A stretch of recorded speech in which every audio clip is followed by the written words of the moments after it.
So guys finally आपण कंची भाजी, शेवलाची भाजी आणि पुरी, टमॅटो. सर्वांनी जाऊन माझ्या चॅनलला सबस्क्राईब करा. पण ही शेवले बघू शकतात मंडळी तुम्ही की ही आहेत शेवले. ही कशामध्ये येतात? पाण्यात ना ही शेवले. नाही नाही, ही भेटतात कुठे? असं जंगलामध्ये. ती शेवल्यात ना मस्तपैकी अशा बारीक कापून घेतल्यात. त्याच्या जोडीला कांदा कापून घेतलाय. वाटण्याला बघूया आपण काय काय घेतलंय. आणि काय काय घेतलं आई? काकडे घेतली, चिंच घेतली, तांदूळ घेतलं, मिरची घेतली, काकडी पण घेतली. काकडी नाही, काकड. काकड. ओके. तर बघा एवढं सगळं करून आता ह्याच्यामध्ये वाटून मिश्रण एकजीव करून घेणार. तर मी पण शिकते आईंकडून शेवाळ्याची भाजी कशी करायची.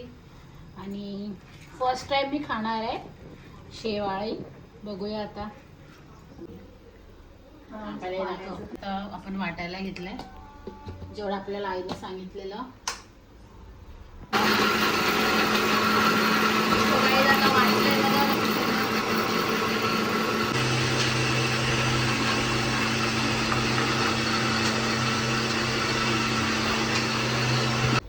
बघा सगळं मस्त असं वाटून झालेलं आहे. जेवढं काय सांगू याच्यामध्ये इन्ग्रेडियंट्स. आता बघूया आई याची सगळ्याची भाजी कशी करणार आहे. तर कापून झाल्यावर असे पाण्यात ते भिजवत ठेवायचे थोडा वेळ. असाच भाजी म्हणजे भाजीची तयारी होईपर्यंत. आता कुकर तापून मसाले त्याच्यामध्ये तेल घेतलंय. याच्यात कांदे टाकायचे, कांदे फ्राय करायचे. तर शेवली सोडायची, मीठ घालायचं. मीठ तेलावर मारल्यावर चांगली चव येते. हे घालायचं, तेलावर चांगलं करून घ्यायचं.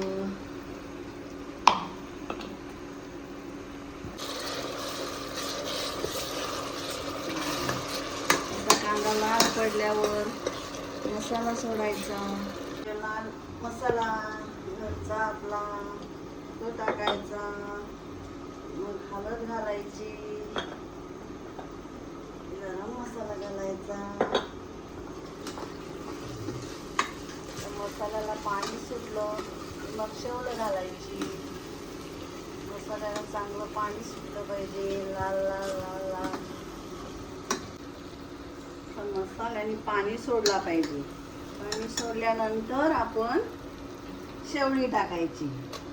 चांगली पाण्यात धुवून घ्यायची.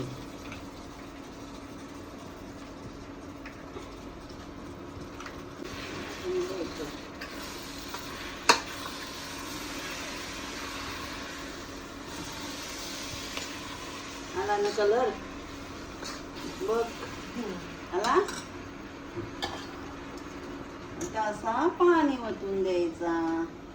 अर्धा तास शिजवून घ्यायची. लावून घ्यायचा. अर्ध्या तासाने खोळायचा. आता ही भाजी शिजवून झाल्यावर याच्यात नारळ टाकायचा. नारळ टाकायचा. ओला नारळ. ओला नारळ मी त्याच्यामध्ये मिक्स करून घ्यायची. थंड झाल्यावर खायची. म्हणजे ती भाजी आपली रेडी झाली. मग आता ये आई आपण कशाच्या जोडीला खाणार भाजी? भाकरी. भाकरी. तांदळाची भाकरी. तांदळाची भाकरी पण बनवायची आहे का आणायची? बनवायची. झाले रेडी. कसली भाजी? शेवल्याची भाजी. शेवळी. ओके. सो गाईज फायनली आपण कंची भाजी, शेवलाची भाजी आणि पुरी, टमॅटोची भाजी, अजून खापोला, सफेद खापोला आणि पापड आणि शिरा हे सगळं झालं आहे. आणि एक नंबर याचा मस्तपैकी सुगंध येतो. आता जेवणार पण आहेत आम्ही हे सगळं. चला आता टेस्ट करूया.